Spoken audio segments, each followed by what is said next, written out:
હું જે વાત કહેવા જઈ રહ્યો છું એ વાત ઘણી જ ઓકવર્ડ લાગે, પણ હું જાણું છું કે આ દરેક છોકરાનો કોઈ ના કોઈ અનુભવ બની ગયો હશે. હું ધ્રુવ છું. 16 વર્ષનો હતો ત્યારે મોબાઈલ મળ્યો અને એક દિવસ યુટ્યુબથી અલગ જઈને મારા મિત્રએ મને એક વેબસાઇટ બતાવી, પોર્ન. એ વખતે હસી આવ્યું, પણ કંઈક જ જુદું લાગ્યું. પહેલાં તો મજા લાગી, પછી એ વતન બની ગયું. રોજ જો ગુપચુપ. એ જે વસ્તુ દેખાડે એ સાચો સંબંધ છે એમ માની બેસ્યો, પણ ધીમે ધીમે બદલાઈ આવ્યું.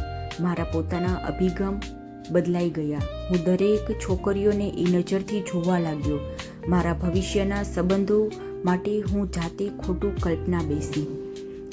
એક દિવસ આવ્યો જ્યારે હું એક છોકરીને ડેટ પર લઈ ગયો અને એ મને સીધું કહ્યું, તમારા માથામાં રીલ્સ કે છે કે રિયલ?